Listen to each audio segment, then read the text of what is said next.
இன்னொரு கேள்வி. இது வந்து மரக்கடை அப்சருங்கிறவர் கேட்குறாரு. அது மாதிரி இலங்கையில் ரஸ்மிங்கிறவர் கேட்குறாரு. ஃப்ரான்ஸ்லேருந்து அஸ்மாங்கிறவங்க கேட்குறாங்க. இன்னும் நிறைய பேர் இதை இந்த இந்த கேள்வியை கேட்டுக்கிறாங்க. அது என்ன கேள்வின்னு கேட்டால், நபி ஸல்லல்லாஹு அலைஹி வஸல்லம் அவர்கள் அந்த ஹதீஸெல்லாம் நான் படிச்சிடுறேன், தமிழ்லேயே படிச்சிடுறேன். அவங்க போட்டு அந்த ஹதீஸை எழுதி இது வந்து சரியா அப்படின்னு கேட்குறாங்க. இந்த ஹதீஸை வந்து அந்த கிறிஸ்துவர்கள்ட்ட விவாதம் நடத்தும் பொழுது இதை வச்சு அந்த கிறிஸ்துவர்கள் என்ன செய்வாங்க, எதிர்கேள்வி கேட்டு ரசூலுல்லாவை கொச்சப்படுத்துகிற மாதிரி பேசுவாங்க. அது கூட டிஎன்டிஜியில் சரியாக எதிர்கொள்ளாமல் அது ஒரு கெட்ட பேர் ஏற்படுத்துகிற மாதிரி, நபிகள் நாயகத்தை பற்றி உங்கள் ஹதீஸில் அப்படி தான் இருக்குது, இப்படிப்பட்ட ஒரு பெண் பித்தர் மாதிரி அவர் தெரிகிறாருங்கிற மாதிரிலாம் என்ன செஞ்சாங்க, அந்த ஹதீஸை வச்சு பேசுனாங்க. அதுக்கு வந்து டிஎன்டிஜியில் ஒழுங்காக அதுக்கு பிறகு அப்பவும் பதில் சொல்லலை சரியாக. அதுக்கு பிறகும் கூட என்ன செய்யலை, முகநூலெல்லாம் கேட்டுக்கொண்டிருக்கிறார்கள். அதுக்கு ஒழுங்காக வந்து பதில் சொல்லலை, நமக்கு என்னன்னு இருக்கிறார்கள். அவங்க வசூல் விஷயத்தில் கரெக்டாக போய் கொண்டிருக்கிறார்கள். இப்போ அந்த ஹதீஸ் என்னன்னு கேட்டால், அந்த ஹதீஸில் புகாரியுடைய தமிழகத்தை நான் படிச்சிடுறேன், அதுக்கப்புறம் உங்களுக்கு விளங்கும். அதாவது அபு உசைத் மாலிக் பின் ரபியா அல் அன்சாரி அவர்கள் கூறியதாவது, இது புகாரில் 5255வது ஹதீஸ். நாங்கள் நபிகள் நாயகம் அவர்களுடன் புறப்பட்டு மதீனாவில் உள்ள அஷவுத் என்று அழைக்கப்படும் ஒரு தோட்டத்தை நோக்கி நடந்தோம். அதன் அருகில் இருந்த வேறு இரு தோட்டங்களை அடைந்து அந்த இரண்டுக்கும் இடையே அமர்ந்தோம். அப்போது நபிகள் நாயகம் அவர்கள் இங்கேயே அமர்ந்திருங்கள் என்று சொல்லிவிட்டு தோட்டத்திற்கு உள்ளே சென்றார்கள். அங்கு அல் ஜவுன் குலத்து பெண் அழைத்து வரப்பட்டு, அல் ஜவுன்கிற குலத்தை சேர்ந்த ஒரு பெண்ணு அழைத்து வரப்பட்டு பேரிச்சன் தோட்டத்தில் இருந்த ஒரு வீட்டில் தங்க வைக்கப்பட்டு இருந்தார். அப்பெண்ணின் பெயர் உமைமா பின்து நுஅமான் பின் ஷராஹில் என்பதாகும். அவருடன் அவரை வளர்த்த செவிலித்தாயும் இருந்தார். அப்பெண்ணுக்கும் நபி அவர்களுக்கும் முன்பே திருமண ஒப்பந்தம் முடிந்திருந்ததால், இது வந்து பிராக்கெட்டில் இவங்க சேர்த்துருக்குறாங்க, மொழிபெயர்ப்பில் மூலத்தில் இல்லை. இந்த வாசனம் மட்டும் புகாரி தமிழாக்கத்தில் தமிழில் சேர்த்துருக்குறாங்க, அரபியில் அப்படி இல்லை. என்ன சேர்த்துருக்காங்கன்னா, பெண்ணுக்கும் நபி அவர்களுக்கும் முன்பே திருமண ஒப்பந்தம் முடிந்திருந்ததால், இது பிராக்கெட் போட்டிருக்கிறாங்க, நாங்களாக அது சேர்த்துக்கிட்டோன்னு காட்டிருக்கோம், அதை விட்டுருங்க. செவிலித்தாயும் இருந்தார். அப்பெண் இருந்த வீட்டிற்குள் நபிகள் நாயகம் அவர்கள் நுழைந்து, உன்னை எனக்கு அன்பளிப்பு செய் என்று கூறினார்கள். அந்த பெண், ஒரு அரசி தன்னை இடையருக்கெல்லாம் அன்பளிப்பு செய்வாளா? நான் ஒரு அரசி, நீ ஒரு ஆடு மேய்க்கிறவர், ஒரு அரசி வந்து ஒரு இடையருக்கு தன்னை அன்பளிப்பு செய்வாளா என்று கேட்டார். அவரை அமைதிப்படுத்துவதற்காக நபிகள் நாயகம் அவர்கள் தமது கரத்தை அவர் மீது வைக்க போனார்கள். உடனே அவர், உங்களிடமிருந்து நான் அல்லாஹ்விடம் பாதுகாப்பு கோருகிறேன் என்று சொன்னார். அப்போது நபிகள் நாயகம் அவர்கள் அவரை நோக்கி, கண்ணியமான இறைவனிடம்தான் நீ பாதுகாப்பு கோரியிருக்கிறாய் என்று சொல்லிவிட்டு அங்கிருந்து வெளியேறி எங்களிடம் வந்தார்கள். மேலும் அபு உசைதே, இரு வெண்ணிற சணல் ஆடைகளை அவளுக்கு அளித்து அவளை அவளுடைய குடும்பத்தாரிடம் கொண்டு போய் விட்டுவிடு என்று சொன்னார்கள். இப்படிங்கிறது இந்த புகாரியில் 5255வது ஹதீஸ். இந்த ஹதீஸை வைத்து இதை மட்டும் பார்த்தா என்னன்னு கேட்டால், இந்த செய்தி என்ன சொல்லுதுன்னு பாருங்கள். என்ன சொல்லுதுன்னு கேட்டால், நாங்கள் ஒரு கூட்டமாக போகிறோம், போய் ஒரு 2 தோட்டத்துக்கு இடையில் நாங்கள்லாம் தங்கி இருக்கிறோம். அப்போ எங்களை வந்து ரசூல் ஸல்லல்லாஹு அலைஹி வஸல்லம் அவர்கள் இங்கே இருங்க என்று சொல்லிட்டு அவங்க ஒரு இடத்துக்கு போகிறாங்க. போனால் அங்கே ஒரு பெண்ணை வந்து தூக்கிகொண்டா வச்சுருக்கிறாங்க. அழைத்து வரப்பட்டிருந்தாலும் ஒரு பெண்ணை கொண்டு வந்திருக்கிறாங்க. அந்த பெண்ணை கொண்டு வந்தவொன்னே என்ன செய்கிறாங்க, நபிகள் நாயகம் போய் எனக்கு நீ உன்னை அன்பளிப்பு செய் அப்படின்னு கேட்குறாங்க. அன்பளிப்பு செய்யின்னா அது வேறு அர்த்தம், அதுக்கு அன்பளிப்பு செய்யின்னு கேட்குறாங்க. அப்போ அந்த பெண்ணை என்ன சொல்கிறான்னு கேட்டால், நான் வந்து அரசி, நீ வந்து ஆடு மேய்க்கிற ஆள், அரசி வந்து ஆடு மேய்க்கிற ஆளுகளுக்கு அன்பளிப்பு செய்வாளா என்று அந்த பெண்ணு கேட்டாள்னு சொல்லி வருது. அப்போ ரசூல் ஸல்லல்லாஹு அலைஹி வஸல்லம் நெருங்க போகிறாங்க. அதுக்கு பிறகு ரசூலுல்லாஹ் என்ன செய்கிறாங்கன்னா, அதை கேட்காம அந்த பெண்ணை வந்து தொடுவதற்கு போனாங்க. அது கையை நீட்டி போகும் பொழுது, நான் உன்னை விட்டு அல்லாஹ்ட்ட பாதுகாப்பு தேடுறேன், உன்னிடமிருந்து அல்லாஹ்விடத்தில் நான் பாதுகாப்பு தேடுறேன்னு சொல்லி அந்த பெண்ணு சொன்ன உடனே நபிகள் நாங்கள் திரும்பி வந்துட்டு, இந்த பெண்ணை கொண்டே விட்டு வந்துருங்கப்பா, அவங்க வீட்டிலே கொண்டே விட்டுருங்க என்று சொன்னார்கள்ங்கிறது இந்த ஹதீஸ். இது வந்து புகாரியில் இருக்குது. புகாரியில் இருந்தால் தான் நமக்கு போதுமே. நம்ம என்ன செய்கிறதில்ல, ஒரு ஹதீஸ்ன்னு சொன்னால் அதில் வந்து புகாரி சில மனிதர்களை நல்லவர்கள் நினைத்து என்ன செய்வார், அவர் ஒரு ஹதீஸை சரியானு சொல்லியிருப்பார். அந்த ஹதீஸ் வந்து இஸ்லாமிய அடிப்படை கோட்பாட்டுக்கு சரியாக இருக்குதா, அதன் விவரங்கள் சரியானதாக இருக்கிறதா, ஒரே ஒரு மனிதர் தானே ஒரு மனிதர் 2 மனிதரை இந்த செய்தி அறிவிக்கிறாங்கன்னு சொன்னால் இந்த மாதிரி வரக்கூடிய ஒட்டுமொத்த ஹதீஸுகள்லாம் எவ்வளோ இருக்குது, அதெல்லாம் இதில் என்ன சொல்லுது, அதில் என்ன முரண்பாடு இருக்குது என்றெல்லாம் அலசி ஆராய்ந்து பார்த்தா அதுக்கப்புறம் தான் அது ஒரு முடிவுக்கு வரணும். ஆனால் இவங்க என்ன செய்கிறாங்கன்னா புகாரி இமாமை காப்பாற்றுவதற்காக வேண்டி இந்த கட்டுக்கதையை உண்மையும்பாங்க. புகாரி எப்படி தப்பு, ரசூலுல்லாஹ் தப்பு செஞ்சிருவாங்களாம். ரசூல் ஸல்லல்லாஹு அலைஹி வஸல்லம் அவர்கள் அந்நிய பெண்ணுடைய வீட்டில் போய்கிட்டு உன்னை ஒரு அந்நிய பெண் யாருன்னு கல்யாணம்லாம் ஆகலை, இந்த ஹதீஸ் பிரகாரம் பிராக்கெட் தான் போட்டிருக்கிறாங்க, ஒரு பெண் வீட்டுக்குள்ளே நுழைஞ்சி உன்னை எனக்கு அன்பளிப்பு செய்யன்னு ரசூலுல்லாஹ் கேட்டாங்கங்கிறது அது ரசூலுல்லாஹ்வுடைய கண்ணி, அது பிரசத்து புகாரி எழுதி தரல. புகாரி ரசூலோட பெரிய ஆள் தானே, அவர் சொன்னது பொய்யா இருக்குமா? அப்படிங்கிற ஒரு புகாரியின் மீது எப்படி ஊட்டப்பட்டிருக்குன்னா நபிகள் நாயகத்துடைய கண்ணியத்தை விட புகாரி ஒரு பெரிய ஆளாக ஒரு மனசில் ஊட்டப்பட்ட காரணத்தினால அவர் எழுதுனதில் எப்படி தப்பு வரும் என்று நினைத்து கொண்டு இதை சரின்னு சொல்லக்கூடியவர்களும் இன்று இருந்து கொண்டிருக்கிறார்கள். அப்போ இதை வச்சு தான் என்ன செய்கிறான், அவன் கேள்வி கேட்குறான், இப்படி இருந்தால் இது என்ன, உங்கள் நபியுடைய நிலை என்ன, இதுக்கு நீங்கள் ஆன்சர் பண்ணுங்க அப்படின்னு சொல்கிறான். இப்போ இந்த செய்தியை பொறுத்த வரைக்கும் இது குறித்த மொத்தத்தை நம்ம அலசி ஆராய்ஞ்சணும். இந்த ஒரு ஹதீஸ் இருக்குல்ல, இந்த ஹதீஸ் மாதிரி பல ஹதீஸுகள் அதே புகாரியில் இருக்கிறது. ஒவ்வொரு ஹதீஸ்லையும் வரக்கூடிய விவரம் ஒவ்வொரு மாதிரி இருக்கிறது. அந்த பெண்ணுடைய பேர் என்ன என்பதற்கு 25 பேர் வருது. அதாவது இந்த செய்தி பொய் என்பதற்கு இந்த செய்தியில் உள்ள தகவல்களில் இருக்கக்கூடிய ஏராளமான முரண்பாடுகளை இது உண்மையான செய்தி கிடையாது என்பதை காட்டுகிறது.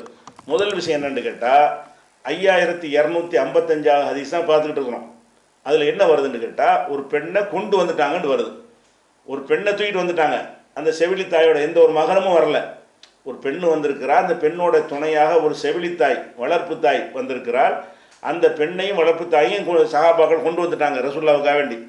இப்படின்னா என்ன அர்த்தம், அந்த காலத்து மன்னர்கள் பெண்களை கவர்ந்து வருவாங்கல்ல, அந்த மாதிரி கொண்டு வந்துட்டாங்க, கொண்டு வரப்பட்டு இருந்தால். கொண்டு வரப்பட்டால்னு அதான் அர்த்தம், அந்த பெண்ணை கொண்டு வரப்பட்டிருந்தால்னு வாசகம் இருக்குது. சரி, கொண்டு வரப்பட்டது, கல்யாணம் பண்ணிட்டாங்க, மனைவியாக ஆக்கிட்டாங்க, அதனால நீங்கள் சொல்வீர்களே. ஆனால் அப்போ அந்த பெண்ணிட்ட போய் உன்னை அன்பளிப்பாக கொடுன்னு கேட்க மாட்டாங்க. இந்த ஹதீஸில் என்ன வருதுன்னு கேட்டால், நீ உன்னை எனக்கு அன்பளிப்பாக கொடு என்று நபிகள் நாயகம் கேட்டார்கள் வருது. மனைவியாக ஆன ஒருத்தரை அன்பளிப்பு கொடுன்னு ஏன் கேட்குறாங்க? மனைவி ஆனால என்ன இஸ்லாமிய சட்டம்னு கேட்டால் அந்த பெண்ணிட்ட சம்மதம் பெற்று முறையாக நிக்காக பண்ணி அப்புறம் தானே வரணும். அப்போ அந்த பெண்ணு மறுத்துருக்குமே. இப்போ மறுக்கிறதுக்கு பதிலாக இஸ்லாமிய அடிப்படையில் திருமணம்னா என்ன, ஒரு பெண்ணு மன சம்மதம் இல்லாமல் மன விருப்பம் இல்லாமல் ஒரு பெண்ணை திருமணம் செய்யலாமா? இஸ்லாம் ஒத்துக்கிறோமா? ஒத்துக்கிறாது. ஏன்னா என் சம்மதம் இல்லாமல் திருமணம் செய்து விட்டார்கள் ஒரு புகார் வந்தபோது ரசூலுல்லாஹ் என்ன செஞ்சாங்க, அந்த திருமணம் செல்லாதுன்னு சொல்லிட்டாங்க. அப்போ இது பெண்ணை ஏதோ பொருள் மாதிரி, ஒரு போகப் பொருள் மாதிரி காட்டுவதை ஒழிக்கத்தான் நபிகள் நாயகம் வந்தார்கள். பெண்களை இப்படியெல்லாம் அந்த காலத்து மன்னர்கள் கவர்ந்து செல்வார்கள், அந்த மாதிரி விளையாட்டெலாம் வச்சுக்கிற கூடாது என்று அதை ஒழிக்கிறதுக்கு நபிகள் நாயகம் வந்திருக்கிறார்கள். அந்த நபிகள் நாயகம் என்ன செஞ்சாங்கன்னா ஒரு பெண்ணை கவர்ந்து கொண்டு வந்துட்டு அந்த பெண்ணை கல்யாணம் பண்ணி பேசி வைக்கப்பட்டவன்னு பிராக்கெட்டில் சேர்த்துக்கிட்டாங்க. சரி, பேசி வச்சா நீங்கள் இப்போ தொடலாமா? கல்யாணம் பேசி தான் வச்சுருந்தீங்கன்னா பேசி வச்சா கல்யாணம் பண்ணிட்டு தானே எதுவும் செய்யணும். பேசி வைக்கப்பட்டிருந்தாலும் பிராக்கெட்டில் போட்டு புகாரியை காப்பாற்றுறாங்க. அந்த பிராக்கெட்டுக்குள்ளே அதை போட்டு என்ன செய்கிறாங்க, அந்த மொழிபெயர்ப்பாளர் புகாரி கரெக்டாக தான் சொல்லியிருக்கான்னு காட்ட பார்க்குறாங்க. அப்போ அன்பளிப்பாக கொடுன்னு கேட்டவுடனே அந்த கேட்பாங்களா நபிகள் நாயகம்? ஒரு பெண்ணை கூட்டிகிட்டு வந்துட்டு அதுவும் எல்லாரையும் விட்டுட்டு நீங்கள் இங்கே இருங்க நான் போடுறேன்னு ஒரு திருட்டுத்தனமாக போகிற மாதிரி அந்த ஹதீஸுடைய வாசக அமைப்பில் இப்படியெல்லாம் இப்படி அல்லாஹ்வுடைய ரசூலில் என்ன மாதிரி அவங்க கேரக்டரு, அவங்க மீது எதிரிகள் கூட ஒரு அப்பளுக்கு சொல்ல முடியாமல் அவங்க வாழ்ந்து காட்டியிருக்கிறாங்க. அந்த மாதிரியான அல்லாஹ்வுடைய ரசூல் சஹாபாக்கெல்லாம் விட்டுவிட்டு நான் ஒரு இடத்துக்கு போயிட்டு வர்றேன் அப்படின்னு போயிட்டு அது இவங்களுக்கெல்லாம் தெரியாமல் ஒரு பொண்ணை தூக்கிட்டு வர சொல்லிவிட்டு ஒரு வீட்டில் தங்க வச்சுவிட்டு அங்கே போய் பார்த்துட்டு அதுக்கப்புறம் என்ன செய்கிறது, அந்த பெண்ணை தீண்ட போனாங்க என்றெல்லாம் எழுதி வச்சுருக்குறாங்க. இது ஹதீஸ்ன்னு நம்புகிறாங்க. இது இப்போ அந்த செய்தியை பார்த்தாலே தூக்கி எறிஞ்சிடுற அளவுக்கு உள்ள ஒரு விஷயம். நபிகள் நாயகத்தின் எதிரிகள் அன்றைக்கே நினைஞ்சிருக்காங்க, பிளான் பண்ணி இதை ஒரு நம்பகமானவர்கிற வேஷத்தில் இதை சொல்ல, அது எப்படியோ இவர் புகாரி நல்லவர் நினச்சி ஏற்றுக்கொண்டு பதிவு பண்ணிட்டாரே தவிர இந்த மெசேஜை பார்க்கணுமா இல்லையா? ஆளை மட்டும் பார்த்தா போதுமா? ஆளை எல்லாம் நீங்கள் இடம் போட்டு உள்ளத்துக்குள்ளே கண்டுபிடிச்சிருவீங்களா? அப்போ அன்பளிப்பாக அந்த பெண் என்ன சொன்னாலாம், நான் அரச குல பெண்ணு, நீ ஆடு மேய்க்கிறவர். அல்லாஹ்வுடைய ரசூலை இது இந்த சம்பவத்தை எழுதின வேறு அறிவிப்பு வரல. இது 9ஆம் ஆண்டு ஹிஜ்ரி 9 நடக்குது. ஹிஜ்ரி 9னா எப்போது? அவங்க மாபெரும் சக்கரவர்த்தி ஆன ஆண்டு. இடையரா மக்காவில் இருந்த ஆண்டு கிடையாது. மதீனாவுக்கு வந்து 9 வருஷத்துக்கு பிறகு இது 9ஆம் ஆண்டு நடந்தது என்று சில அறிவிப்புகளில் இந்த தகவலுக்கு முட்டு கொடுத்து போடுறாங்க. அப்போ ஹிஜ்ரி 9ல் ரசூலுல்லாஹ் யாராக இருந்தாங்க? இடையராக இருந்தாங்களா? ஆடு மேய்க்கிறவா இருந்தாங்களா? மாபெரும் சக்கரவர்த்தியாக இருந்தாங்களா? இந்த பெண் எந்த நாட்டுக்கு அரசியாக இருந்தா? நான் யாருன்னு அற்ற சைடில் இந்த பெண்ணு யாருங்கிறதுக்கு 25 பேரை சொல்கிறாங்க. அப்போ அந்த பெண்ணு என்ன சொல்கிறான்னு கேட்டால், அரசர் குல பெண்ணு நான், நீ வந்து ஆடு மேய்க்கிற ஆள், ஆடு மேய்க்கிற ஆளுக்கு என்னை நான் தருவேனான்னு கேட்குறானாம். அப்போ ரசூலுல்லாஹ் வந்து ஆடு மேய்க்கிறவராக இருந்தாங்க. சின்ன குழந்தைங்கள ஆடு மேய்ச்சிருக்கிறாங்க. அதுக்கப்புறம் பெரிய வியாபாரி வணிகராகி அந்த மாதிரி ஒரு நிலையில தான் மக்காவில் இருக்கும்போதே இருந்தாங்க. பெரிய அந்தஸ்தோட ஆடு மேய்க்கிறவங்கிற கணக்கில் அவங்க இருக்கலை. அப்போ அந்த மாதிரி இருந்த ரசூல் ஸல்லல்லாஹு அலைஹி வஸல்லம் மதீனாவுக்கு வந்த பிறகு மாபெரும் சக்கரத்தி உலகத்தில் ஹெர்குலிஸ், கைசர், கிஸ்ரா போன்றவர்கள்லாம் நடுங்கக்கூடிய அளவுக்கு மாபெரும் வலிமை வாய்ந்த ஒரு மாபெரும் மன்னராக சக்கரவர்த்தியாக ரசூலுல்லாஹ் இருக்கிறாங்க. அந்த பொம்பளை நீ ஒரு ஆடு மேய்க்கிறவன் தானேங்க அப்படி சொல்ல முடியுமா? நான் ஒரு ராஜா ராணி இல்லைங்க. எந்த நாட்டுக்கு ராணி? நீ ராணின்னு அப்படி தூக்கிட்டு வந்தாங்க. நீ ஒரு ராணிங்கிற ராணியை ஒரு தூக்கிட்டு வந்துட்டாங்கன்னு என்ன அர்த்தம்? அப்போ அந்த பெண் அப்படி கேட்டாலாம். அந்த ஹதீஸில் வாசகம் என்ன வருது? அரசர்குல பெண் இடையறை மணப்பாரா? இடையர்னா ஆடு மேய்க்கிறவர், இடையறை மணப்பாரான்னு கேட்குது. அதோட ரசூலுல்லாஹ் என்ன செய்யணும்? இந்த கேள்வி கேட்டவுடனே என்ன எப்படி சொல்கிறாங்க? இடையறை மணப்பாரான்னு கூட ஒரு இப்போ மொழிபெயர்ப்பு செஞ்சுருக்கிறாங்க. அன்பளிப்பு செய்கிறதான் கேள்வி. என்னங்க அன்பளிப்பு செய்வாளா? அதை சும்மா வந்து திருமணம் பண்ணாமல் சேருவதுக்கு தான் அந்த வார்த்தை. அப்படி சொன்னால்னு வருது. அதுக்கு பிறகு நபிகள் நான் என்ன செய்கிறாங்களாம்? அமைதிப்படுத்த தொட போகிறாங்க. இந்த ஒரு அப்ஜெக்ஷன் பண்ண பிறகு கையை வைக்க போனார்கள். அந்த ஹதீஸில் தமிழாக்கத்தில் அப்படி வருது, அரபியில் அப்படி தான் இருக்குது. கையை வைக்க போனார்கள் இருக்குது. அப்போ வந்து அந்த பெண்ணை வந்து நீ இந்த மாதிரி ஒரு சொன்ன பிறகு கையை வைக்கலாமா, தொடலாமா? அப்போ இது எப்படி நபிகள் நாயகம் இது பார்த்த உடனேயே ஒரு காரியத்துக்கு போகிற ஒரு செய்தின்னு உங்களுக்கு தெரிய வேணாம்? இது என்ன பெரிய உங்களுக்கு ஆராய்ச்சி வேண்டி இருக்கிறது? பார்த்த உடனே என்ன செய்கிறது? இந்த செய்தி பொய். அதில் என்ன வருதுன்னு கேட்டால், அந்த அரபியில் வாசகத்தெல்லாம் உங்களுக்கு சொல்கிறேன், மொழிபெயர்ப்பு இருக்கிறது. அந்த 2 தோட்டத்துக்கு மத்தியில் உட்கார்ந்த உடனே இஜிலிசு ஹாகுனா, எல்லாரும் இங்கே உட்காந்துருக்க, நான் மட்டும் போயிட்டு வர்றேன். நபிகள் நாயகம் வந்து இந்த மாதிரி போகிறாலும் என்ன சொல்லுவீங்க? நீங்கள்லாம் இருக்கீங்க, நான் தனியாக ஒரு இடத்துக்கு போயிட்டு வர்றேன் அப்படின்னு நபிகள் நாயகம் போனார்களாம். கது உத்திய பில் ஜுவைனியா, அந்த ஜுவைனியாவை குலத்தை சேர்ந்த ஒரு பெண்ணை கொண்டு வரப்பட்டிருந்தால், தூக்கி கொண்டு வந்திருந்தார்கள் வருது. அவள் வந்து ஒரு குடும்பத்தாரோட வந்து கல்யாணம் பேசுறதுக்கு வரல, கொண்டு வரப்பட்டிருந்தாள். இப்போ உன்சிலத்து ஃபி பைத்தின் ஃபி நகலின், பேரிச்சந்தோட்டத்தில் ஒரு வீட்டில் வந்து தங்கப்பட்டிருந்தாள். அவளுடைய பேர் வந்து உமைமா பின் நோமான் பின் ஷராஹில்னு இருக்கிறது. அவளோட அந்த செவிலித்தாய் பொம்பளை தான் இருக்கிறாங்க. அப்போ போய் நபிகள் நான் என்ன சொல்கிறாங்களாம்? ஹபி நப்சக்கிலி, உன்னை எனக்கு அன்பளிப்பாக கொடுன்னு கேட்டாங்களாம். அப்போ அந்த பெண்ணு கேட்டாலாம், ஹல் தஹபுல் மலிக்கத்து நப்சஹாலி சூகா, ஒரு ராணி வந்து தன்னை வந்து ஒரு இடையர்களுக்கு அன்பளிப்பு செய்வாளா? நான் யார் நீ யார் என்று அந்த பெண்ணு கேட்டால்னு வருது. அப்போ அஹ்வாபி எதிகி, ரசூலுல்லாஹ் கையை கொண்டு போனார்கள். எல்லவும் எதகு, குனிந்து கையை அவள் மேல் வைக்க போனார்கள். தஸ்குனா, அமைதிப்படுத்துவதற்கு. அதையும் அமைதிப்படுத்த, அந்நிய பெண்ணு ஆயிடுச்சு பிறகு அமைதிப்படுத்தினு. அப்போ அவுது பில்லாஹி மின்க, உன்னை விட்டு நல்லாட்ட பாதுகாப்பு தேடுறேன் அப்படின்னு சொன்ன உடனே, நீ பெரிய இடத்துல பாதுகாப்பு தேட்டமா, நான் போகிறேன்னு சொல்லி நபிகள் நாயகம் வந்துட்டாங்க. வந்து அந்த பொம்பளையை கொண்டு விட்டுட்டு வந்துருங்கப்பா இப்படின்ட்டு தான் இந்த ஹதீஸ் இருக்குது. இந்த ஹதீஸை வந்து நீங்கள் அறிவிப்பாளர் மற்ற எல்லாத்தையும் விட்டு தள்ளுங்க. உங்களுடைய பொது அறிவை வைத்துக்கொண்டு நபிகள் நாயகத்துடைய கேரக்டர் என்ன, குர்ஆன் இது சம்பந்தமாக சொன்ன போதனை என்ன, திருமணம் குறித்து இஸ்லாம் சொல்லக்கூடிய ஒழுங்கு என்ன, அந்த திருமண ஒழுங்குக்கு மாற்றமாக வந்து இப்படி வந்து ஒரு பெண்ணை தூக்கி கொண்டு வந்து அவள் விரும்பலைன்னு வர தெரியுது. விரும்பலைன்னு ஒரு பெண்ணை வந்துக்கிட்டு திருமணம் பேசுவதற்கு போனார்கள். அப்படி போனார்கள்லாம் கதையை கட்டி இதை வந்து நீ நிலை நிறுத்த பார்க்குறாங்க. இதே விஷயத்தை இப்படி இந்த ஒரு ஹதீஸ்லேயே இதனுடைய பொய் வந்து பளிச்சிடுகிறது. அது போக இதே விஷயம் வந்து 5244 இருக்கிறது. இந்த சம்பவம் புகாரியில் 5224வது ஹதீஸில் இருக்கிறது. அதில் என்ன செய்யுதுன்னு கேட்டால், அதில் உள்ள வாசகம் என்னென்னு கேட்டால், நபியுடைய மனைவின்னு வருது. அந்த பெண்ணு நபியுடைய மனைவி, நபிகள் நாயகத்துடைய மனைவி.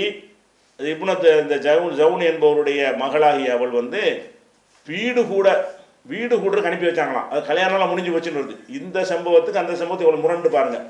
இந்த 5224 இதே செய்தி எப்படி வருதுன்னு கேட்டால், அந்த பெண்ணோட ரசூலுல்லாஹ் கல்யாணம் ஆகிடுச்சான். கல்யாணம்லாம் முடிஞ்ச பிறகு என்ன செய்வாங்க?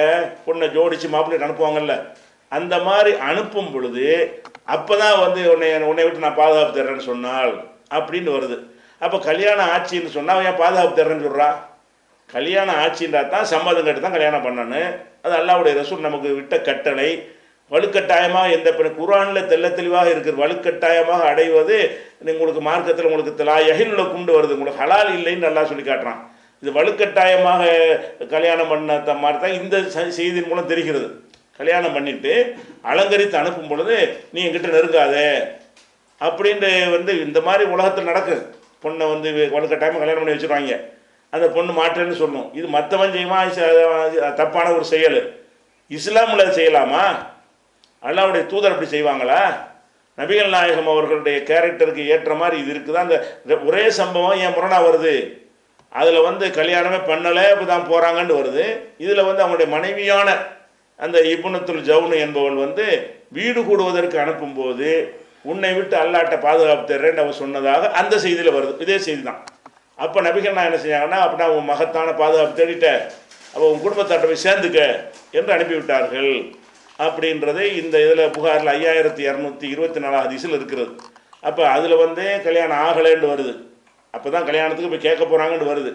அப்படி கல்யாணத்துக்கு கேட்க போகிறான்னா இதுக்கு என் ஊர் ஒழிச்சு தெரியாமல் ஒழிச்சிட்டு போகணும். மதினாவில் வச்சு பேச வேண்டியதானே? இதை ஊருக்கு வெளியில் ஒரு இடத்துக்கு அங்கே எல்லாரும் தங்க வச்சுவிட்டு அவங்க தனியாக ஒரு இடத்துக்கு போய் இதை பார்க்கும் பொழுது எவனோ ஒரு சதிகாரன் இப்படிலாம் கற்பனை பண்ணி விட்டு அடிச்சிருக்கான்னு நமக்கு விளங்கலை. அல்லாஹ்வுடைய தூதர் இப்படி சொன்னால் அங்கே போய் பிச்சுட்டு போயிருப்பாங்க. இது நடந்திருந்தா, இப்படி ஒரு நிகழ்ச்சி நடந்திருந்தா என்ன குர்ஆன் சொல்கிற போதனை என்ன, நீங்கள் இவ்வளோ காலம் எங்களுக்கு சொன்ன அறிவுரை என்ன, அதுக்கு உங்களுக்கு ஏதாவது சம்பந்தம் இருக்கான்னு கேட்டிருக்க மாட்டாங்க. ஒருத்தரும் கேட்கலையே. அப்போ இது பொய், யாராவது ஒருத்தர் ஒரு சகாபி பேரை பயன்படுத்தி பொய் சொல்லியிருக்காருன்னு நமக்கு விளங்குகிறது. அதே மாதிரி இதே ஹதீஸ் 5256 அப்படிங்கிற அந்த ஹதீஸில் என்ன இருக்குன்னு கேட்டால், அவளோட திருமணம் முடித்த பின் அவரிடம் சென்றதாக உள்ளது. அவள் விரும்பலை, போனவுடனே விரும்பலைன்ட்டாலாம், விரும்பலைன்னொன்னே திருப்பி அனுப்பிட்டாங்க அப்படின்ட்டு அந்த ஹதீஸில் வருகிறதுன்னு பார்க்குறோம். அதே மாதிரி 5637 என்ன செய்யணும்னா இதே சம்பவம் தான், வேறு மாதிரி வருது. எப்படின்னு கேட்டால், ரசூலுல்லாஹ் போய் கேட்டாங்களாம், உன்னை எனக்கு அன்பளிப்பு கொடுன்னு கேட்ட உடனே அந்த பொம்பளை நினைஞ்சாலாம், நீ உனக்கு எனக்கு என்னதுக்கு சரி வராது போன்னு சொல்லிட்டாலாம். சொன்ன உடனே நபிகள் நாயகம் வந்த உடனே சில பேர் போய் இந்த பெண்ணிட்ட சொன்னாங்களாம், யாருன்னு தெரியுமா, யார்கிட்ட நீ பேசுகிற தெரியுமா, தெரியாது அப்படின்னாலாம். அது அல்லாஹ்வுடைய ரசூல், அப்படியா நான் தவறி விட்டேன்னு சொன்னேன். எவ்வளோ முரண் பாருங்கள். இந்த பொம்பளை நீ ஆடு மேய்க்கிறான்ற அளவுக்கு தெரிஞ்சு வச்சுட்டு பேசுது, நான் ராணி நீ ஆடு மேய்க்கிறாண்டு. இந்த ஹதீஸில் எப்படி இருக்குன்னு கேட்டால், அந்த ஹதீஸ் துக்கிரல் நபி ஸல்லல்லாஹு அலைஹி வஸல்லம் இம்ராத்து மினல் அரபி, அரபுல உள்ள ஒரு பெண்ணை பற்றி நபிகள் நாயகத்தில் சொல்லப்பட்டது. 5637 இதே சம்பவம் தான்.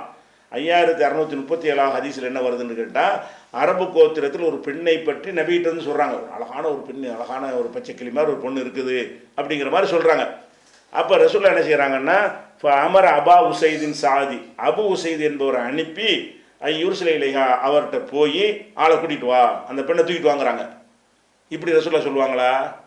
ஒரு ஆளுக்கு ஒரு பெண் இருக்குன்னு, அப்படியே அந்த பெண் இருக்காளா, போய் கூட்டிகிட்டு வா அப்படின்னு சொன்னோடனே அவர் போய் என்ன செய்கிறாருன்னா, போய் கூட்டிகிட்டு வந்துட்டார். மரியாதை வந்துருன்னு சொல்லி கூட்டிகிட்டு வந்துட்டாராம். கூப்பிட்டு வந்தால் ஒரு இடத்துல தங்க வச்சுட்டு, அப்போ நபிகள் நாயகம் என்ன செய்கிறாங்கன்னா, அந்த தங்க இடத்துக்கு அந்த பெண்ணை தேடி போகிறாங்க. இப்போ தகல் அலைகா அங்கே போனாங்க. அந்த பொண்ணு தலையை கவிழ்ந்து கொண்டாக உட்கார்ந்துருந்தாள். அவர்கிட்ட பேசி பார்த்த உடனே அந்த பெண் என்ன செஞ்சாருன்னா, அவுது பில்லாஹி மின்க, உன்னை விட்டு நான் அல்லாட்ட பாதுகாப்பு தேடுறேன்னு சொன்ன உடனே அப்போ ரசூலுல்லாஹ் சொன்னாங்கன்னா, கது அழத்துக்க மின்னி, நீ என்னிடமிருந்து பாதுகாப்பு தேடிவிட்டாய் என்று சொல்லிட்டு திரும்பிட்டாங்களாம். அப்போ மக்கள்லாம் கேட்டாங்களாம், ததிரீன மன்ஹாதா, நீ அல்லாட்டேருந்து பாதுகாப்பு தேடுன்னு சொல்லி வரட்டி விட்டு யாருன்னு உனக்கு தெரியுமா அப்படின்னோட, காலம் தெரியாத அப்படின்னு அந்த பெண்ணு சொன்னாலாம். ஹாதா ரசூலுல்லாஹ் தான் வந்தது, ஜாலி எஹ்துபக்கி, உன்னை பெண் பேசுறதுக்கு தான் வந்தாங்க, நீ இந்த மாதிரி சொல்லிட்டியே. அந்த பெண்ணு சொன்னாலும், நான் பெரிய பாக்கியத்தை இழந்துட்டேனே, மறக்கூட்டு பேச வேண்டியானே, பாவம் இழந்துட்டேன்னு சொல்லிட்டு சொன்னாலும் இப்படி கதை போட்டிருக்குது. அப்போ இதில் என்னன்னு கேட்டால், இந்த பெண் சம்பந்தமாக எதையாவது போடணும்னு சொல்லி பிளான் பண்ணி நபிகள் நாயகத்தை வச்சு இப்போ பொய்யை சொல்லும்போது மாற்றி மாறி வரும். பொய்யை அவதூறு பண்ணாங்கன்னு வைங்களேன், ஒரே மாதிரியாக வராது. அப்போ நபிகள் நாயகம் ஸல்லல்லாஹு அலைஹி வஸல்லத்தை இந்த வகையில் ஒரு டேமேஜ் பண்ண மாதிரி ஒரு ரெக்கார்டு உண்டாக்கணும். அது எதிர்காலத்தில் இஸ்லாமிய வளர்ச்சியை பாதிக்கும். யூதர்களுக்கு அந்த சதி வேலை நிறைய செய்வார்கள். அவங்க ரசூலுல்லாவோட ஒட்டி வாழ்ந்து கொண்டு இருக்கும் பொழுது எல்லா வேலையும் செஞ்சவர்கள் அன்றைக்கே இருந்தார்கள். நிறைய இட்டுக்கட்ட ஹதீஸ்கள் எல்லாம் அவங்க தான் முனாஃபிக்குன்னு இருந்தாங்க இல்லையா, முஸ்லீம் மாதிரி வேடத்தில் முனாஃபிக்காக இருப்பாங்க. அவர்கள் மாதிரி புனைந்து இருக்க ஒரு நேரத்தில் தான் இதை உண்டாக்குனதுனால பொய்யாக இருக்கும்போது என்ன செய்யணும், மாற்றி மாற்றி சொல்லுவாங்க, ஒரே மாதிரி சொல்ல மாட்டாங்க. கல்யாணம் பண்ணாங்க, கல்யாணம் பேச போனாங்க, முதல்ல கல்யாணம் பண்ணி முடிச்சாச்சு, முடிச்சு மனைவியை ஒன்று கூட, அதாவது கூடுவதற்கு அனுப்புவாங்களே, அப்போ தான் அந்த பெண்ணு மறுத்துச்சு. கல்யாணம் எங்கே பண்ணாங்க, யார் சாட்சி? எப்போ அந்த பெண் சம்மதம் கேட்டாங்க? சம்மதம் கேட்டு கல்யாணம் பண்ணி செஞ்சுருந்தா தான் ஒரு பஞ்சாயத்தும் இருக்காத. அப்போ கல்யாணம் பண்ணாமல் தூக்கிட்டு வாண்ட சொல்லுவாங்க. அப்படி இருந்தால் ஒரு பெண் இருக்கிறாள்னு கேட்டால், ஒரு பேச்சுக்கு அவளை கல்யாணம் பண்ண நினச்சா போய் அவங்க ஆப்பாட்ட போய் அந்த பெண்ணிட்டையும் போய் என்னை கல்யாணம் பண்ணிக்கிற சம்மதமானு கேளு. சம்மதம்னு சொன்னால் போய் கல்யாணத்தை முடிச்சுட்டு இவங்க கூட்டிகிட்டு வர வேண்டியது தானே. ஒரு அண்ணியான வச்சுக்கிட்டு வர சொல்லுவாங்க, கூட்டிட்டு வர சொல்லுவாங்களா? ஒரு பெண்ணை போய் நீ போய் கூட்டிகிட்டு வானா அந்த ரெண்டு பேரும் தனியாக வருவாங்களே. இது மூணாவது செய்தான் ரசூலா சொன்னாங்களே. இது எப்படி ரசூலா சொல்லியிருப்பாங்க? அல்லாஹ்வுடைய ரசூலுடைய அந்த மார்க்கத்தில் இதுக்கெல்லாம் இடம் இருக்குதா? கூட்டிகிட்டு வர சொன்னது அவள் தப்பு, திருப்பி அனுப்பி விடுறது தப்பு. பெண்ணு தான் வந்திருக்கிறாங்க, பெண்ணை கொண்டு பாதுகாப்பாக அனுப்புறதுக்கு ஒரு ஆணோட அனுப்பிவிட்டு அவன் அண்ணி ஆனாவில் இருக்கிறான். அப்போ அந்த மாதிரியான ஒரு அடிப்படைலாம் பார்க்கும் பொழுது இந்த இந்த ஒரு சம்பவத்தையே 4 ஹதீஸில் 4 விதமாக புகாரியில் இருக்கிறது. புகாரி இல்லாமல் வேற வரவங்களை விட்டு அடிச்சிருக்கேன். இதுக்கு மேலே நான் புகாரி மட்டுமே சொல்கிறேன். இந்த ஒரு சம்பவத்திலேயே பல எக்கச்சக்கமான குரட்பாடுகள் இருக்குது. அதுக்கப்புறம் சரி, அந்த பெண் யார்? பெரிய ராணின்னு சொல்கிறீங்கல்ல, அவ்வளோ ஃபேமஸான ராணின்னா இந்த ஊருடைய இந்த ராணின்னு பளிச்சுன்னு பேரை சொல்லிடலாமே. பேர் என்னன்னு கேட்டிங்கன்னா, அவள் கிந்தியா கோத்திரத்தை சேர்ந்தவள் ஒரு அறிவிப்பில், அவள் கல்பியா கோத்திரத்தை சேர்ந்தவள். கோத்திரமாக இருப்பானுவோ, இவனை கூட ஒட்டவே ஒட்டாது. அவள் கல்பியா கோத்திரம் சேர்ந்தவள் ஒரு ஒரு ஒரு அறிவிப்பில். ஒரு அறிவிப்பில் என்ன வருதுன்னா, அவளுடைய பெயர் ஃபாத்திமா பின்த் லஹாக் பின் சுபியான். சுபியானுடைய பேத்தியும் லஹாக்குடைய மகளுமாகிய ஃபாத்திமா. ஃபாத்திமா ஒரு பேராச்சா. இன்னொரு அறிவிப்பில் அவள் பேர் ஆலியா பின்த் லபியான் பின்த் அம்ரு. அப்பம் பாட்டெல்லாம் மாறுது. பேர் கூட 2 பேர் ஒரு ஆள் பெண்ணு கூட இருக்கலாம். தாய் தகப்பன் பேர் கரெக்டாக வரணுமா இல்லையா? ஃபாத்திமான்னு பேர் சொல்லும்போது லஹாக்குடைய மகள்ங்கிறாங்க, ஆலியான்னு பேர் சொல்லும்போது லபியானுடைய மகள் ஆலியாங்கிறாங்க. இன்னொரு அறிவிப்பில் இவ பேர் அம்ரா, அம்ரா பின்த் யசீது, யசீதுடைய மகள் அம்ரா அப்படின்னு அறிவிச்சிருக்காங்க. இதே பெண்ணை பற்றி அஸ்மா பின்த் நூமான், இந்த பெண்ணுடைய பேர் அஸ்மா, நூமானுடைய மகள். அதே மாதிரி அஸ்மா பின்த் காபு, இல்லை காபு இதே மக அஸ்மா தான் இவ அப்படின்னு சொல்கிறாங்க. இல்லை அஸ்மா தான், ஆனால் வாப்பா அசுவது. வாப்பா மூணு மாத்துறாங்க. தகப்பனார் நூமானுடைய மகள் அஸ்மா, காபு மகள் அஸ்மா, அசுவதுடைய மகள் அஸ்மா இப்படின்னு சொல்லி பேர். இவ்வளவு ஒரு பெண்ணு இவ்வளோ வரலாற்று முக்கியத்துவமான ஒரு சம்பவம்னு சொல்கிறீங்க, ராணியா வரை இருந்தான்னு சொல்கிறீங்க, அல்லாஹ்வுடைய ரசூல் சம்பந்தப்பட்ட ஒரு செய்தின்னு வர சொல்கிறீங்க. அதில் இன்னார்னு துல்லியமாக உங்களுக்கு பேர் வராமல் மாற்றி மாற்றி சொல்கிறீங்க. பொய்யா இருக்கிறனால மாற்றி மாற்றி சொல்ல முடிகிறது. அந்த பெண்ணு பேரை சொல்லும் முதல்ல. ராணின்னா எந்த நாட்டுக்கு ராணி சொல்லு. அப்போ ராணியாக இருந்தாலும் நான் ராணி, நீ இடையர், இதெல்லாம் இந்த உரையாடலை பார்க்கும் பொழுது இது ஒரு அந்த ஆலிம் சாஹிப் கதை விட்டார்ல, அந்த மாதிரி தெரியலையா? இந்த ஆலிம் சாஹிப் பேசினார், முடி குரான் வந்துச்சுன்னு, அந்த ரேஞ்சில் உள்ள இருக்கா இல்லையா? இது போக என்னன்னு கேட்டால், இப்னு ஹஜர் அவர் பங்குக்கு என்ன பண்ணுறாருன்னு கேட்டால், இந்த சம்பவங்களை பார்க்கும் எக்கச்சக்கமான முரண்பாடு வரத்தான் செய்கிறது. அவரே சொல்கிறார். இப்னு ஹஜர் இந்த ஹதீஸை விளக்கும் பொழுது இந்த சம்பவங்களை பார்க்கும்போது நிறைய முரண்பாடுகள் இருக்கிறது. அந்த முரண்பாடை நம்ம நீக்கிறதா தான் என்ன செய்யணும்னு கேட்டால், இது வெவ்வேறு சம்பவம்னு வச்சுக்கணுமா. நிறைய பேர் இப்படி செஞ்சாங்க நாக்கணும் வருவாங்க. முரண்பாடாக இருந்தால் என்ன நிலைப்பாடு எடுக்கணும், தள்ளணும். 2 விஷயம் 5 விஷயம் ஒரே விஷயம் முரண்பாடாக வந்துச்சுன்னு சொன்னால் எல்லாம் முரண்பாடாக வர்றதுனால எதுன்னு தெரியலை, மொத்தமும் பொய் அப்படின்னு முடிவெடுக்காமல் இப்னு ஹஜர் என்ன பண்ணுறாருன்னு கேட்டால், இது முரண்பாடெலாம் நிறைய முரண்பாடு தான் அப்படி சொல்கிறாரு. என்ன ஃபீஹா அஷியாவுன் முகாயரத்துல் லிஹாதில் கிஸ்ஸா, இந்த கிஸ்ஸா இந்த சம்பவத்துக்கு முரணான பல செய்திகள் இதற்குள் அடங்கி இருக்கிறது. அதனால தாத்துது, இது பல சம்பவங்களையும் எடுத்துக்கொள்ளலாம். அது ஃபாத்திமாட்டையும் இப்படி போனாங்களாம், அம்ராட்டையும் போனாங்களாம், அஸ்மாட்டையும் போனாங்களாம். அப்போ இவர் கொஞ்சம் கவலைப்படுத்த அதிக கவலைப்படுத்துறாரு இப்னு ஹஜர். இப்னு ஹஜர் நல்ல ஒரு அறிஞர் தான். அவருக்கு என்ன செய்யறாருன்னா, அவர் புகாரி மைண்டில் கூடுதல் அடிக்கிறார். புகாரி போட்டார்ல, அது எப்படியாவது சரி கட்டணும்ல. ஏன் உங்களுக்கு அப்படி வந்த சிந்தனை? முரண்பட்டு அறிவித்தால் உங்கள் நிலைப்பாடு இதுக்கு முந்தைய என்ன சொல்லிட்டு இருந்தீங்க? இதை இப்னு ஹஜர் உட்பட எல்லோருடைய கருத்து என்ன? முரண்பாட்டு சொன்னால் இதா தாரதா தசாக்கத்தா. அது அந்த ஃபிக்குடைய ஃபிக்குடைய உசூலில் ஒன்று என்னன்னு கேட்டால், 2 முரண்பாடு வந்தால் 2 இல்லைன்னு வச்சுக்க, அவ்வளோதான். இதா தாரதா, ஒன்று கொண்டு முரணாக வந்தால் தசாக்கத்தா, 2 விழுந்து விடும், 2ஐயும் ஆதாரமாக எடுக்கக்கூடாது அப்படிங்கிறத வச்சு பார்க்கும் பொழுது இது பச்சை பொய், இது கட்டுக்கதை. இஸ்லாத்தினுடைய பல அடிப்படைகளை என்னென்ன அடிப்படை? அந்நிய ஆணும் பெண்ணும் தனித்திருக்கக்கூடாது, அதை மீறுகிறது. கல்யாணம் பண்ணாமல் பெண்ணை போய் பார்க்கக்கூடாது, அதை மீறுகிறது. ஒரு அந்நியான விட்டு பொண்ணை தூக்கிட்டு வர சொல்லக்கூடாது, அதை மீறுகிறது. சம்மதம் இல்லாமல் வற்புறுத்தி ஒரு பெண்ணை கல்யாணம் பண்ணக்கூடாது, அதை மீறுகிறது. அதுபோக அந்த வெறுப்பை தெரிவித்த பிறகும் தொடுவதற்கு போனார்கள் என்பது அதை மீறுகிறது. இப்படி பல இஸ்லாமிய போதனைகளை மீறுகிற இந்த ஒரு செய்தியை அவங்க தேடி எடுத்துக்கொண்டு நம்மள்கிட்ட கேட்டாங்கன்னா அதன்படி என்ன செய்யணும், ஆய்வு செஞ்சு இது யாரா ஹதீஸ்ன்னு சொன்னால் குரான் மட்டும்தான் நாங்கள் 100% ஏற்றுக்குருவோம். ஹதீஸ் என்று சொன்னால் ஒருவரோ இருவரோ அறிவிக்கக்கூடிய செய்தி, ஒட்டுமொத்த சமுதாயம் அறிவிக்கிற செய்தி கிடையாது. குரான் மாதிரி நபிகள் நாயகம் சம்மந்தப்படுத்தி சொன்னது ஒருத்தர் 2 பேர் வழியாக வரும் பொழுது ஒரு கெட்டவன் நுழைஞ்சிருந்தா விட்டுருக்கலாம். அது எதை வச்சு உரசி பார்ப்போம், எங்களுக்கு குரானோட உரசி பார்க்குறோம். உரசி பார்த்தால் இது குரானுடைய போதனைக்கு கட்டாயப்படுத்தி திருமணம் செய்வது உங்களுக்கு ஹலால் இல்லை, அனுமதி இல்லைன்னு சொல்லப்படுது. வாகதன மின்கும் மீசாக்கன் கலிலா, திருமணம் என்பது கடுமையான உடன்படிக்கை. கடும் உடன்படிக்கைன்னு என்ன அர்த்தம், அந்த பெண்ணுடைய சம்மதம் வாங்கினா தான் அது உடன்படிக்கைன்னு அர்த்தம். தூக்கிட்டு வர்றதுக்கு ஒரு உடன்படிக்கை கிடையாது. அப்போ அந்த மாதிரி எல்லாம் இஸ்லாமிய போதனை குரானோடு நேரடியாக இது மோதும் பொழுது அது புகாரில் வந்தால் முஸ்லீமில் வந்தால் நமக்கு என்ன, எத்தனை பேர் அறிவிச்சா நமக்கு என்னங்கிறேன், இது ஹதீஸா, இது குரங்கு வச்சு அரைஞ்சு அதிசயெல்லாம் மறுக்கிறீங்க, இதில் அதிகமாக மறுக்கணும். இது ஒரு ஹதீஸே கிடையாது, இது பொய். புகாரில் வந்தாலும் பொய், இட்டு கட்டப்பட்டது, அவதூறு. அல்லாஹ்வுடைய ரசூலை இழிவுபடுத்துவதற்காக எவனோ கட்டியதை அவர் வைத்து கொண்ட உசூல் படி ஆளுக்கு சரியாக இருந்தால் நம்ம செய்தி ஏற்றுக்கணும், அவ்வளோதான் ஒரு பார்வை. புகாரியுடைய பார்வை என்னன்னு கேட்டால் மெசேஜை பார்க்க மாட்டார். இதை இப்ராஹிம் சொன்னார், சரி இப்ராஹிம் அவர் ஓகே போடு, அவ்வளோதான் அவருடைய பார்வை. அவருடைய அந்த ஆய்வாளருடைய பார்வை வேற இருக்கும். ஹதீஸ் கலையுடைய அறிஞருடைய பார்வை என்னவா இருக்குன்னு கேட்டால் ஆளுக்கு சரியான்னு பார்ப்பாங்க. சரி அவங்க சொல்கிற ஆளுக்கு நல்லவங்க அறிவிச்சாங்கன்னு வச்சுட்டு போங்க. அதுக்குள்ளே அவர் நல்லவர் நினைத்தால் நல்லவராக தான் இருக்கணுமா? அல்லாட்ட மனிதன் தானே முடிவு பண்ணுறாரு. ஒரு கெட்டவங்க கூட நல்லவன் அவர் நம்பியிருக்கலாம் தானே. அப்படிங்கிறதுனால என்ன கோளாறு நமக்கு தெரியாட்டாங்க. அந்த மத்தன் சனதுன்னா அறிவிப்பாளர், அதை விட்டுருங்க. மத்தன் மெசேஜ் என்ன சொல்லுது, அது என்ன இத்தனை பேர் ஏன் வருது, இத்தனை முரண்பாடு எதுக்கு வருது, எந்த குளம்னு தெரியல, எந்த கோத்திரம்னு தெரியல, ஆளாளுக்கு மாதிரியெல்லாம் சொல்ல. இன்னும் சில ஹதீஸ்கள் அறிவிப்புகள்லாம் வேறு நூலெல்லாம் வருது. எப்படிலாம் வருதுன்னு கேட்டால் அந்த பெண்ணை ரசூலுல்லாஹ் கல்யாணம் பண்ணிட்டாங்களாம். இது புகாரில் வரல, வேறு இந்த லிஸ்ட்டே போடுறாரு இப்னு ஹஜர். இந்த ஹதீஸுக்கு விளக்க உரையை பார்த்தீங்கன்னா பெரிய பட்டியலே போடுறாரு. இப்னு சஅத் அப்படி அறிவிக்கிறார், இப்னு இஸ்ஹாக் அப்படி போட்டிருக்காருன்னு. அதில் ஒரு கட்டுக்கதை எப்படின்னு வருது, அந்த பெண்ணை கல்யாணம் பண்ணிட்டாங்களாம். ரசூலுல்லாஹ் ஆயிஷாவும் ஹப்சாவும் என்ன செஞ்சாங்களா, இந்த பெண்ணு ரொம்ப அழகியாக இருக்கிறா, இவ்வளோ ரசூலுல்லாஹ் கல்யாணம் பண்ணிட்டு அவன் மேலே மையல் கொண்டுருவாங்க, எப்படியாவது கடைச்சி விடணும் என்பதற்காக அந்த பெண்ணிட்ட போய் 2 பேரும் என்ன செஞ்சாங்களாம், நீ ரசூலுல்லாஹ் வரும்போது அவுது பில்லாஹி மின்கன்னு சொல்லிடு, அல்லாட்ட பாதுகாப்பு, ரசூலுல்லாஹ்க்கு ரொம்ப பிடிக்கும் அது அப்படின்னு சொன்னாங்களாம். அந்த பொண்ணு அதை சொல்ல கேட்டு இப்படி சொன்னிச்சு, அதோட ரசூலுல்லாஹ் அணிஞ்சிட்டாங்க, அனுப்பி விட்டாங்கன்னு சொல்லி இப்படிலாம் கதை. அந்த உம்முஹாத்துல் முஃமினீன் மேல் அவதூறு சொல்லி இந்த கதை பல விதங்களில் புகாரியில் மட்டும் உள்ளது தான் நான் இப்போ எடுத்து காட்டியிருக்கிறேன். ஏன்னா அதில் நம்பர் இருக்குது, நீங்கள் தமிழாக்கம் இருக்குது, எடுத்து பார்த்துக்கிறீங்கிறதுனால. வேறு நூல்கள்லாம் எடுத்து போட்டோம்னா அதனுடைய மூலத்தெல்லாம் நீங்கள் தேட முடியாது. நீங்கள் இது ஒன்றுக்குள்ளே புகாரி அந்த லட்சம்னா மற்ற நீங்கள் பார்த்துக்க வேண்டியதான். அதனால் இது அப்பட்டமான பொய் புழுகு. அல்லாஹ்வுடைய ரசூல் ஒரு காலத்திலையும் இப்படி நடக்க மாட்டார்கள், நடந்திருக்க முடியவே முடியாது.